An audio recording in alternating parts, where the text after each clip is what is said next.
Kabalen yung naisip mo na pangalan ng iyong restaurant? Okay, first, dapat Kapampangan dahil Kapampangan specialty. 2, it has to be short. Parang isang word, madaling matandaan. At yung Kabalen, madalas mong maririnig yun pag pumunta ka ng Pampanga. Dahil ang ibig sabihin ng Kabalen?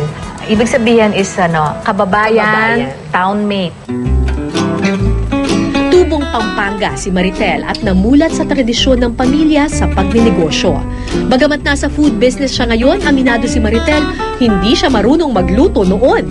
Kilala kayo para sa Kabalen, di ba? Pero, at alam naman natin na ang mga Kapampangan, magaling talaga yan magluto. So kayo ba, nung bata pa lang kayo, mahilig na talaga kayo magluto?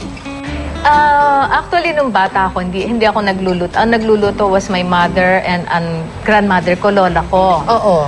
So, napapanood ko sila. Mas lalo raw nahubog ang kanyang kakayahan sa negosyo at sa pagluluto nang siya'y makapag-asawa na. So, bata ka pa lang, talagang entrepreneur ka na. Pero yung cooking? Cooking is, I started being involved with food business is when I got married at the age of 17 years Uy, old. ba't ang aga? Nasa college ako noon. Okay. So, nung nagpakasal kami ni Chong Son, may restaurant na siya na I have to manage it with him. So, I tried to, from UST, lumipat ako ng Assumption sa San Fernando dahil taga San Fernando sila. I tried also to study at the same time, watch over our restaurant business called Bahay Pasalubong, 1975. Bahay Pasalubong. Bahay Pasalubong. Okay, tapos pagkatapos noon, nagkaroon kayo nag-venture out na kayo sa mga restaurant business. Oo, yung Bahay Pasalubong na yon was very known at that time kasi wala pang expressway. It was MacArthur Highway, puntahan ng mga taga Manila going to Baguio. It was really very famous of different pasalubong at meron din kaming food. So doon na ako na-expose sa food. Doon ka natutong magluto? Doon ako natutong magluto, doon na ako natutong alamin kung ano yung masarap, ano yung tama sa panlasa. Baon ng kanyang karanasan sa pagluluto sa probinsya, nakipagsapalaran si Maritel sa Maynila para mas mapalawak ang negosyo. Mahirap daw ang naging simula, lalo pat isa siyang single parent. Alam naman natin na kapag sa Manila, usually Western food, yung uso, mga fast food.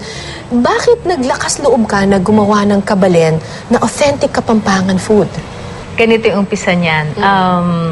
I was already planning to move out of Pampanga. So, may nabili akong maliit na lupa sa West Avenue.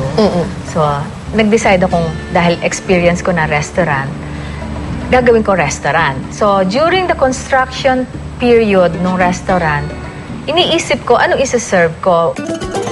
Kabilang sa mga unang recipe ni Maritel ang inihaw na hito na may sawsawan na burong hipon. Ang sikat na asadong manok ni Santa Rita mula naman sa Santa Rita, Pampanga.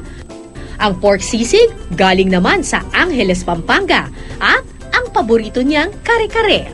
Hindi ka ba natakot na, naku, tatangkilikin kaya ng mga taga Manila Natakot. ang Kapampangan food?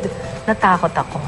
Ito, may natutunan ako sa part na to eh. Si Doreen Fernandez, kumain. Yes. Oo. Kumain siya. Yes, food critic yun. Yeah, food- Nakakatakot yun, di ba? Hindi ko alam, hindi ko siya kilala. Hindi ko siya kilala. After a week, nilabas niya kami sa Inquirer. At ang ganda nung ano niya. review. Oo, ng Ano review sinabi niya? Ang sabi niya, it's only the Kapampangan who can do this.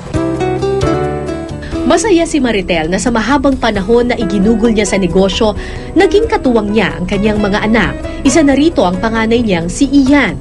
Ako naman being the younger generation, I'm open to new ideas kung anong pwedeng gawin para mas ma-improve pa yung restaurant business and to keep up with the changing times. Sa kanya ko natutunan yung hindi naman masamang mangarap, di ba? Kumbaga, you have unlimited potential. Huwag mong masyadong i-limit yung kaya mong ma-achieve sa buhay. Sa ngayon, lalo pang nadadagdagan ng mga putahing inihahanda nila sa kanilang mga restaurant, lalo na nang mauso ang mga buffet na eat all you can. Pero bakit kayo nag-decide na mag-buffet? Okay, before hindi naman kami buffet para kaming turo-turo. Totoo. tatlo na Kabalen nun eh. Vic, the Kamayan Group, introduced buffet.